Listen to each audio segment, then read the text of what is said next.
5 on Your Side at 10 starts now. Active weather pattern. We're in it, but there isn't a whole lot of moisture for these systems when they get to us. The big changes you will notice over the next few days. An accused cop shooter now charged. We aim to put DJ Marshall behind bars for the rest of his life. Tonight, 5 on Your Side is uncovering court documents revealing the violence could have been prevented. Our top story, taming the wild in Wildwood. Don't be stupid. Use the men here who are ready. The plan to control the deer population that has hunters up in arms. Within just the last hour, those hunters walked away breathing a sigh of relief from tonight's Wildwood City Council meeting. A proposal to bring in an out-of-state deer culling contractor failed. Good evening, everyone. I'm Kelly Jackson. Mike Bush has the night off. New at 10, Brent Solomon was at that meeting and learned there is a new plan in the works to get local hunters involved in controlling the growing deer population. Not many will debate a common fact in the city of Wildwood. We did and do still have a deer problem. The current rate, 72 deer per square mile. That's nearly 3.5 times what experts consider a healthy level. How to control the problem is now the source of even more debate. I'm barely seeing any. He's referring to Connecticut-based native species management company White Buffalo, which Wildwood has contracted in the past to cull deer.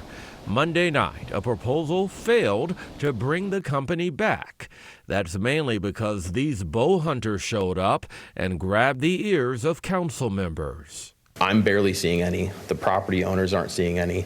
I'm not able to bring home food for my family because, yes, we do.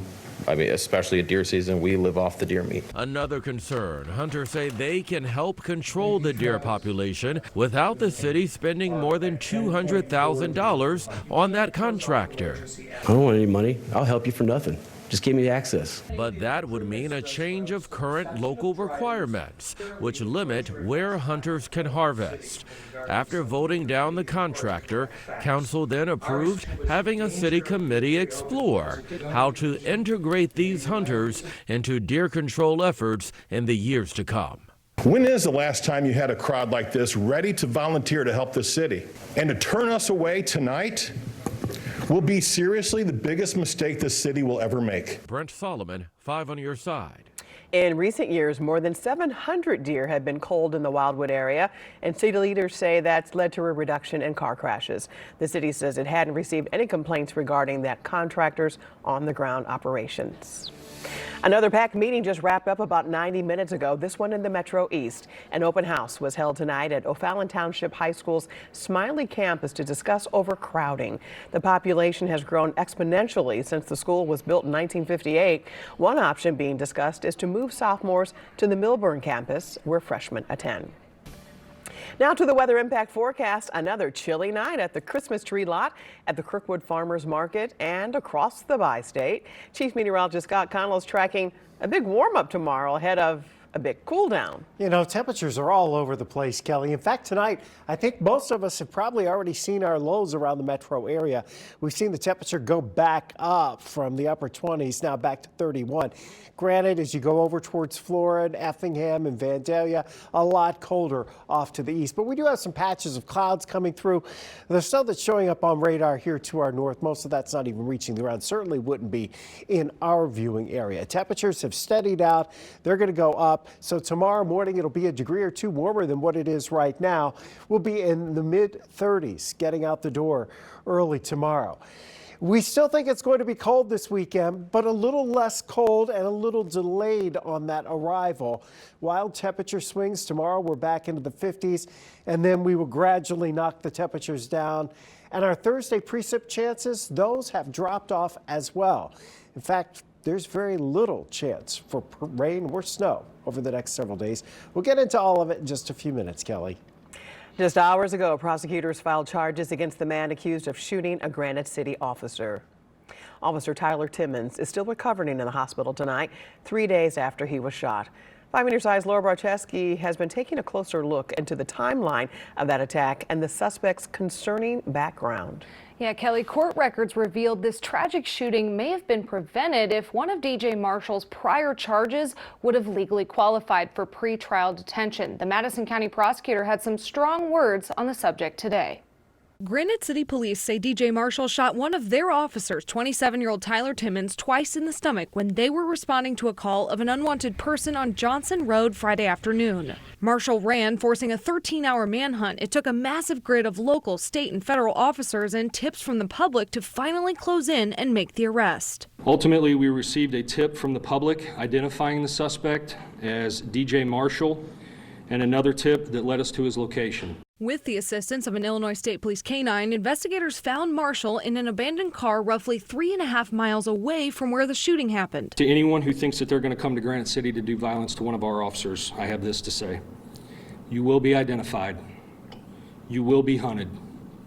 You will be located, and you will be brought to justice. Marshall's facing 4 felony charges, including attempted murder with the intent to kill or injure. Madison County Prosecutor Tom Haynes says if convicted, he's looking at more than 100 years in prison. And in this case, we aim to put DJ Marshall behind bars for the rest of his life. Marshall has a long criminal record dating back to 2018. He spent some time in prison in 2021 for burglary, but in 2024 he was back out on the streets and got in trouble again running from the police. Earlier this year, Marshall pleaded guilty in the aggravated fleeing case and was sentenced to probation. In July, he was stopped in Collinsville for traffic and drug violations. He missed his October court dates, which leads us to 2 days before the shooting, when a judge issued a no-bond arrest warrant. Before the Safety Act, which ended cash bail, these charges could have landed Marshall behind bars pre-trial, but because of that measure, they no longer qualified. Haynes says he couldn't discuss this history in the context of this prosecution. Those are the kinds of things that could lend a difficulty in this prosecution. I'll tell you, there's nothing I will do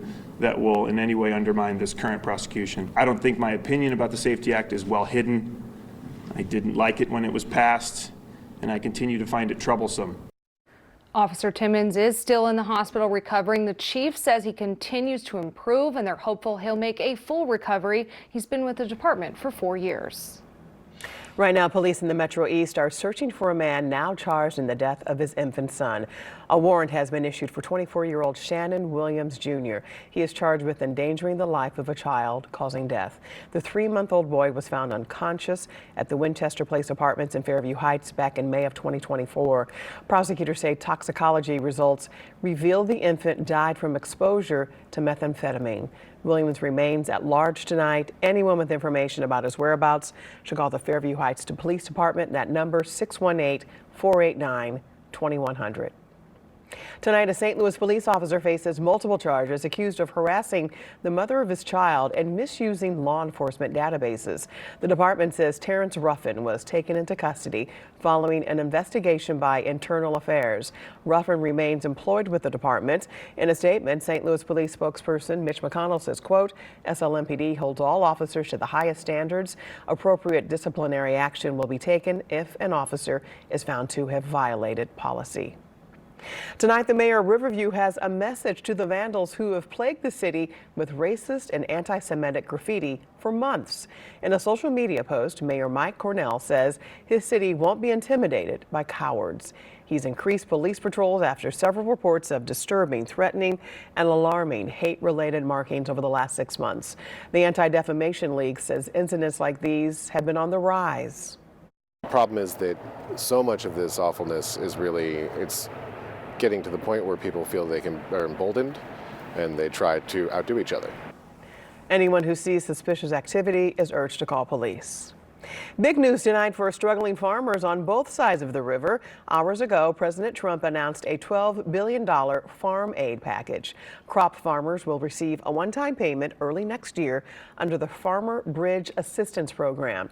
Many U.S. farmers have been blaming the Trump tariffs for their struggles to make a profit. The president says tariffs are helping.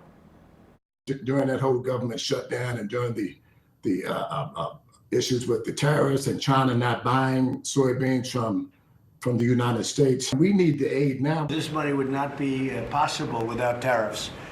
The tariffs are taking in, hundreds of billions of dollars, and we're giving some up to the farmers. Without it, we wouldn't be able to help you. Reaction is split from lawmakers on opposite ends of the aisle. On X, Democrat Senator Dick Durbin of Illinois posted, quote, because of Trump tariffs, Illinois farmers need help. The president sends $20 billion in relief to Argentina's farmers, but $11 billion to American farmers instead of ending his tariffs that hurt U.S. agriculture.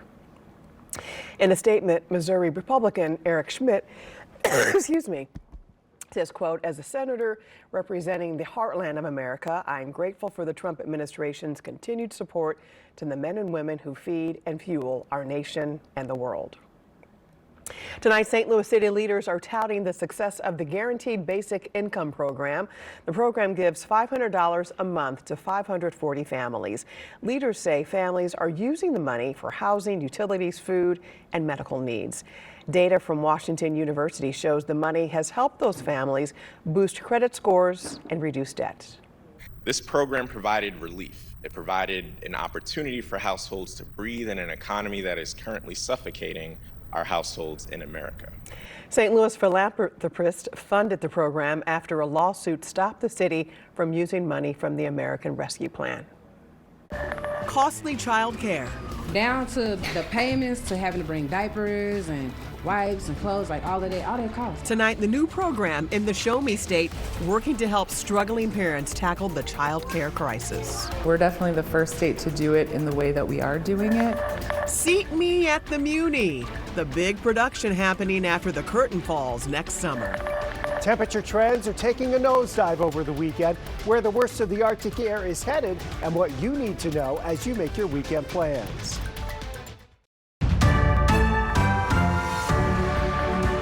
Making childcare more affordable, that is the goal of a new program recently launched in the Show Me State. New at 10, 5 on your side's Robert Townsend shows us how Missouri Childcare Works is helping families. Childcare is really expensive. 32-year-old Imonda Mosley has a 1-year-old daughter and a 3-year-old son in daycare. The St. Louis single mom knows there's nothing cheap about daycare. Down to the payments, to having to bring diapers and wipes and clothes, like all that costs. She estimates she spends about $400 a week in those costs for her 2 kids. Mosley is a preschool teacher and makes about $25,000 a year. You got to work more than one job, and you got to DoorDash on the side just to make sure you had that extra income. The state, business leaders, and child care advocates hope Missouri Child Care Works will now help ease the pain many parents are experiencing. Really help support low-income working families, parents who are going to school, but really families that fall, below 150% of the federal poverty level. The state kicked off the new cost-sharing program on November 1st. Child care expenses are split between eligible employers, the state, and parents.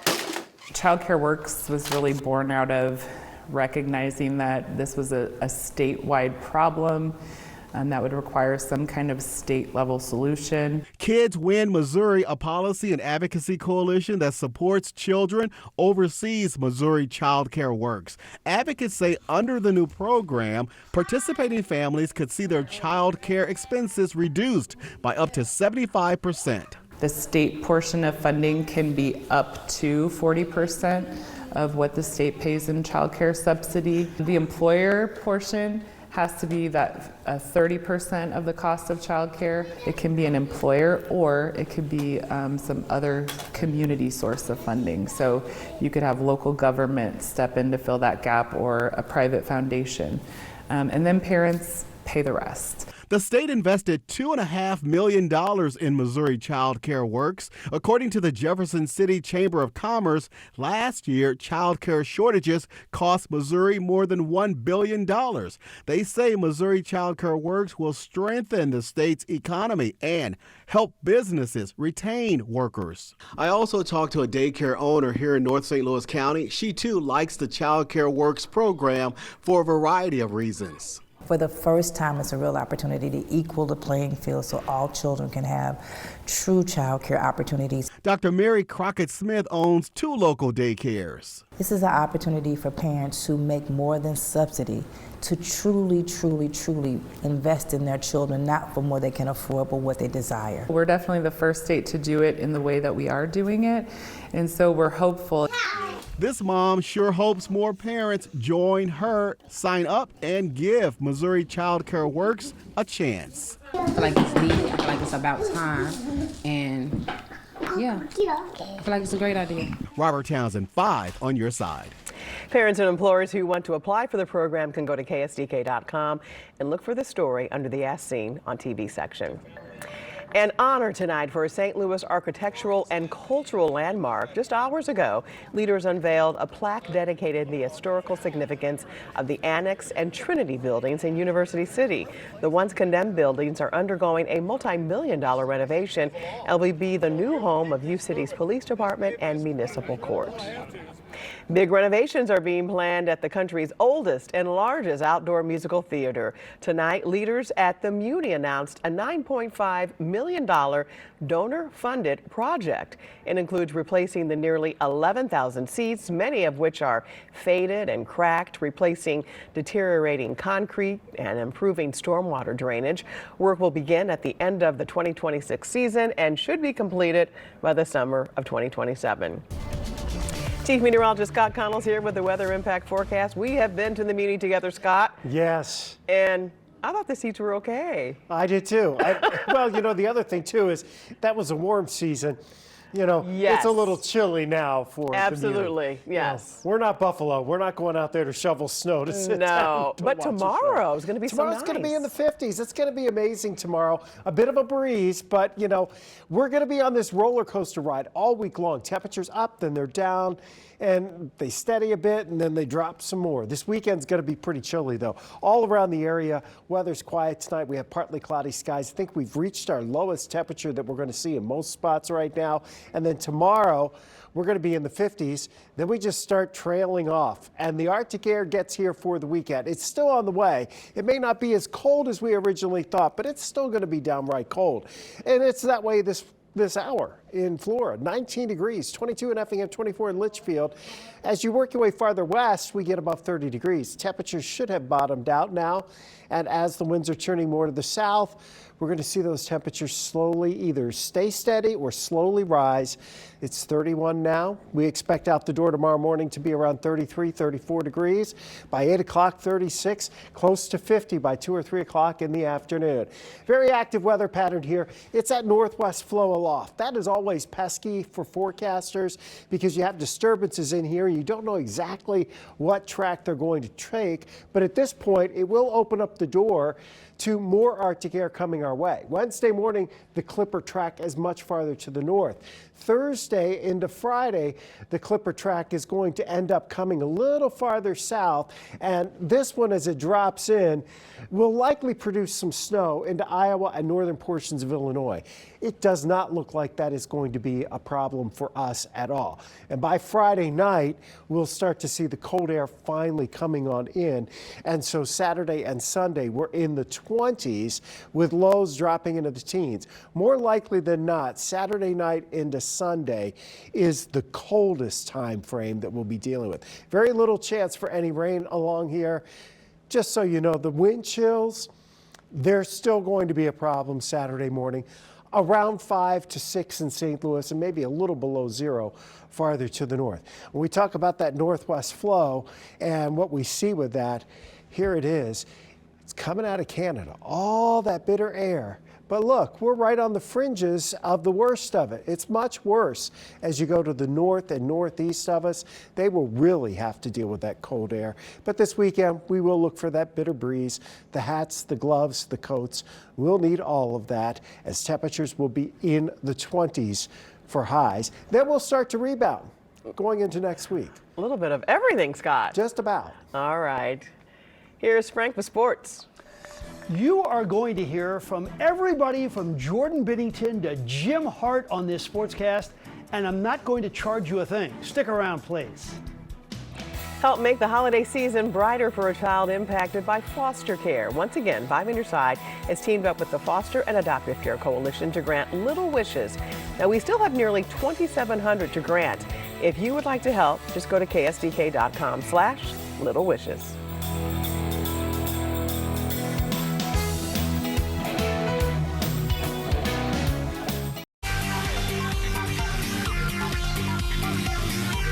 This 5 on Your Side Sports Report is sponsored by FanDuel Sportsbook. FanDuel is now available.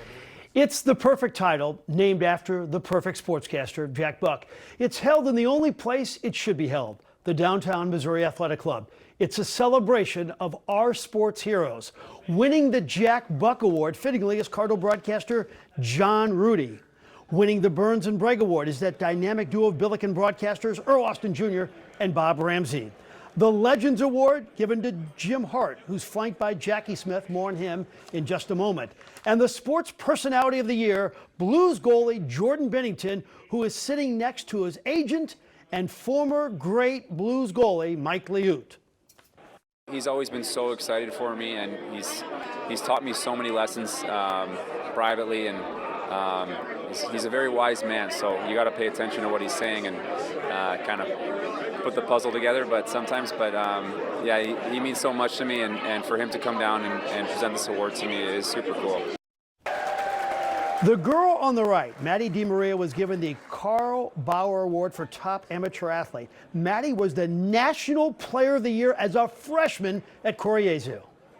My dad would always tell me if I put in the work, like, I could be the best, that I could reach potential that he's never seen, like I could be the best. And I think that is something that's always stuck with me, and I've always kind of put my head down and just tried to work my hardest.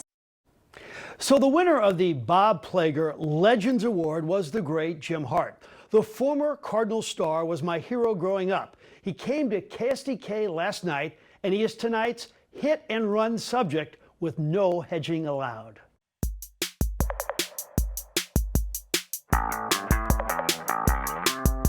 All-time favorite quarterback to watch for Jim Hart? Bart Starr. One word to describe the following names. Conrad Dober. A mean. Dan Dierdorf. Tough and really smart. Dick Butkus. Friend. Don Coryell. Oh, man. A great coach, great guy, great on the sideline. You never knew what he was going to come up with. The number of times Jim Hart cursed in the huddle. Oh, gosh. Not very often. Dierdorf says 0. Yeah, I'm probably close to that, yeah. That is I mean, who am I going to curse? These big guys? Jeez, they go, bam, knock me on my seat. No, and that doesn't make anybody play better. How would Jim Hart like to be remembered in the NFL? Oh, wow. I don't remember myself. People. What would you want somebody to say about you? People write me every single day, and I'm going, they don't remember me. They don't know who I am. They're just trying to make money on my football cards.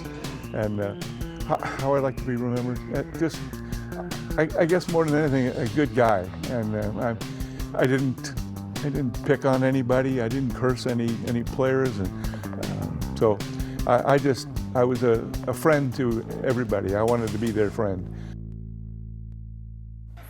And he was. Eagles and Chargers, Monday Night Football, a fake tush push, and Saquon Barkley is off to the races, 52 yards in the touchdown. Right now, that game is tied at 19 in the waning seconds.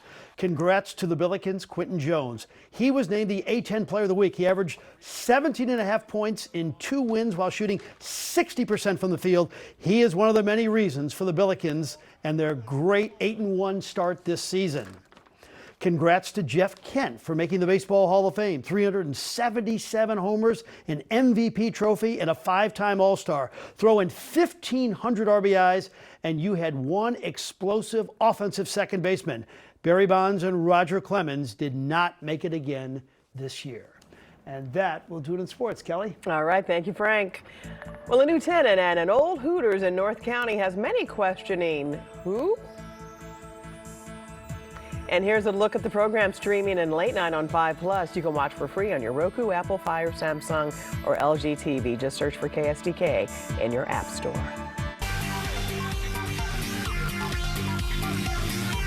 This 5 on Your Side Sports Report is sponsored by FanDuel Sportsbook. FanDuel is now available in Missouri. It's still 2 months away, but St. Louis Mayor Kara Spencer is getting ready for a big Mardi Gras party. Today, she announced the Mayor's Ball will return to the City Hall Rotunda for the first time since 2020. This is video of last year's ball at the Anheuser-Busch Brewery. All funds raised at the 2026 ball will go to the City of St. Louis Tornado Response Fund. Tickets for the February 13th event are still available. A company known for its language learning apps is ruffling some feathers after installing a sign in fluorescent. A banner for Duolingo with the words "Coming soon" now drapes the sign of the shuttered Hooters location on North Lindbergh. It features the company's mascot, which is an owl, just like Hooters.